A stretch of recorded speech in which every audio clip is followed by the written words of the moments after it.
അടുത്ത വീഡിയോയിലേക്ക് സ്വാഗതം. ഇന്നിപ്പോൾ നമ്മൾ പറഞ്ഞു വെച്ചാൽ ഒരു വലിയൊരു ഹൈപ്പോട് കൂടി തിയേറ്ററിലെത്തി സാമാന്യം നല്ല രീതിയിൽ എന്ന് വെച്ചാൽ വളരെ ഗംഭീരമായിട്ടുള്ള ഒരു ഓപ്പണിംഗ് ആയിരുന്നു ബോക്സ് ഓഫീസിൽ എമ്പുരാൻ എന്ന ചിത്രം നടത്തിയത്.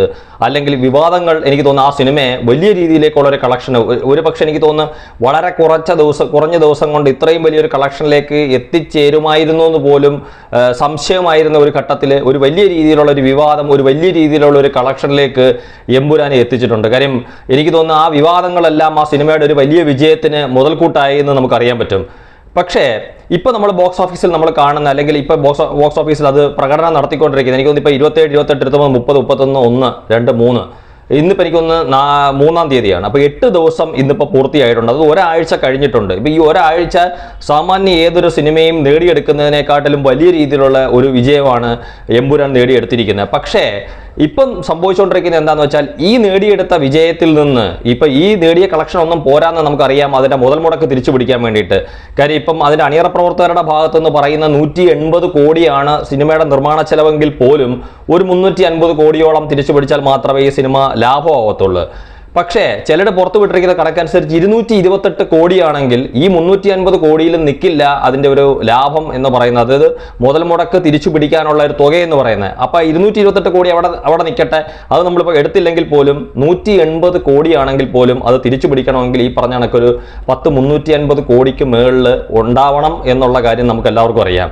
പക്ഷേ ഇപ്പോൾ ബോക്സ് ഓഫീസിൽ ഞാൻ പറഞ്ഞ കണക്ക് വലിയ രീതിയിലുള്ള ഒരു കളക്ഷനിലേക്ക് പോയിക്കൊണ്ടിരുന്ന് വളരെ ചുരുങ്ങിയ സമയത്തിനുള്ളിൽ 100 കോടിയും അല്ലെങ്കിൽ 200 കോടിയും പിന്നിട്ട സിനിമ ഇന്നലെ ഞാൻ നോക്കുമ്പം സാക്നിൽക്ക് പുറത്തു വിട്ടിരിക്കുന്ന കളക്ഷൻ പ്രകാരം 222 കോടിയായിരുന്നു വേൾഡ് വൈഡ്. അപ്പോൾ എനിക്ക് തോന്നുന്നു 6ാമത്തെ ദിവസത്തെ കളക്ഷൻ ആയിരിക്കും 7ാമത്തെ ദിവസം സാക്നിൽക്ക് ഒരു വൈകുന്നേരത്തോടു കൂടിയൊക്കെ അവർ പുറത്തു വിട്ടിരുന്നത്. അപ്പോൾ 6 ദിവസത്തെ കളക്ഷനായിട്ട് നമുക്ക് കൂട്ടാം ആ 222 കോടി എന്ന് പറയുന്നത്. അപ്പോൾ 7ാമത്തെ ദിവസമായി ഇന്നലെ അവരത് പറഞ്ഞിട്ടുണ്ട്.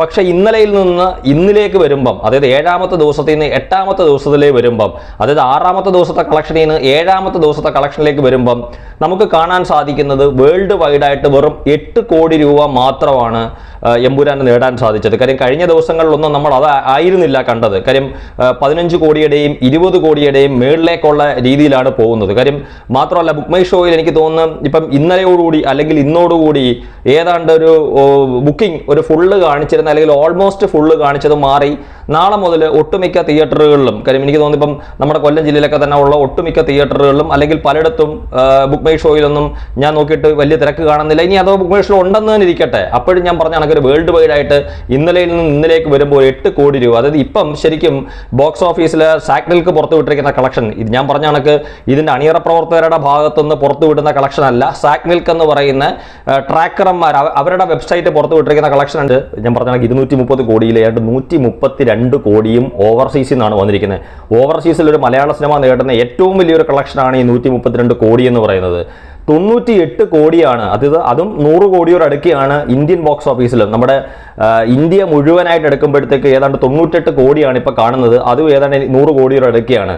അപ്പം ശരിക്കും പറഞ്ഞാൽ ഒരേ സമയത്ത് നമ്മുടെ ഇന്ത്യ ഒട്ടാകെയുള്ള കളക്ഷനകത്തും 100 കോടി, അതേപോലെ ഓവർസീസിലും 100 കോടി കഴിഞ്ഞിരിക്കുന്ന ആദ്യത്തെ സിനിമയാണ് എമ്പുരാൻ എന്നുള്ള കാര്യം നമുക്കറിയാം. പക്ഷേ അവിടുത്തെ പ്രശ്നം എന്താണെന്ന് വെച്ചാൽ ഇപ്പോൾ ഈ 2 കളക്ഷനോടെ കൂട്ടുമ്പം ഈ 132ഉം 98ഉം കൂടെ കൂട്ടുമ്പം തന്നെ വരുന്ന 230 കോടി എന്ന് പറയുന്നത് അതായത് ഇന്നലെയിൽ നിന്ന് ഇന്നലേക്ക് വരുമ്പോൾ 8 കോടിയാണ് നേടിയത്. അപ്പോൾ വരുന്ന ദിവസങ്ങളിൽ ഇനി എത്ര കോടി വെച്ച് നേടിയാലാണ് അതിനൊരു 350 കോടിയിൽ എത്തിച്ചേരാൻ പറ്റുന്നതെന്ന് നമുക്കറിയില്ല. ഇപ്പം തന്നെ കുറേ ഭാഗങ്ങൾ വെട്ടിക്കളഞ്ഞതിന് ശേഷം ആണ് ആ സിനിമ പ്രദർശനം തുടരുന്നതെങ്കിൽ, അല്ലെങ്കിൽ ആ പതിപ്പ് തിയേറ്ററിൽ എത്തിയെന്ന് എനിക്കറിയില്ല, എത്തിയെന്നുള്ള വാർത്തകൾ വരുന്നുണ്ട്. എത്തിയാലും ഇല്ലെങ്കിലും ശരി അത്തരത്തിലുള്ള ഇത് കുറച്ചുകൂടെ ദിവസം മുന്നോട്ട് പോകും തോറും ഈ ഒരു ദിവസത്തിൽ നിന്ന് വന്നുകൊണ്ടിരിക്കുന്ന വേൾഡ് വൈഡ് ഗ്രോസ് കളക്ഷൻ എന്ന് പറയുന്നത് 8 കോടിയിൽ നിന്ന് കുറയാനാണ് സാധ്യത. ചിലപ്പോൾ ഒരു പക്ഷേ നാളെ വരാൻ പോകുന്ന കളക്ഷൻ ഒരു 7 കോടിയോ 6 കോടിയായിരിക്കും.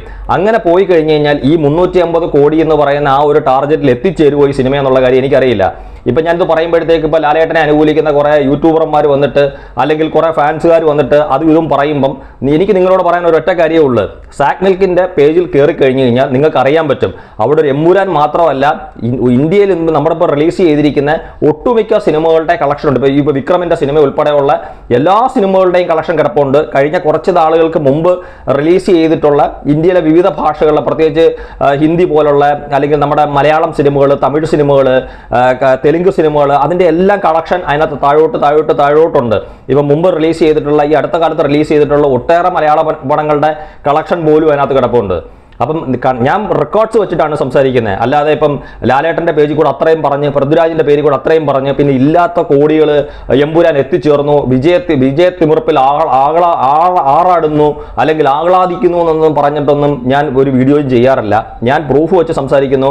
അല്ലാതെ ഇപ്പം ഞാൻ മുമ്പേ പറഞ്ഞാണെങ്കിൽ ഇപ്പം ഇതിൻ്റെ താഴെ വന്നിട്ട് പറയും എമ്പുരാൻ 300 കോടിയായി, 350 കോടിയായി. 300 കോടി 350 കോടിയായെങ്കിൽ അതിനുള്ളൊരു പ്രൂഫ് കാണിക്കണം. അതിപ്പോൾ ഞാൻ പറഞ്ഞാണെങ്കിൽ ലാലേട്ടൻ്റെ പേജിൽ കൂടെ, പൃഥ്വിരാജിൻ്റെ പേജിൽ കൂടെ, ആന്റണി പെരുമ്പാവൂരിന്റെ പേജിൽ കൂടെ പുറത്തുവിടുന്ന കളക്ഷൻ അല്ല.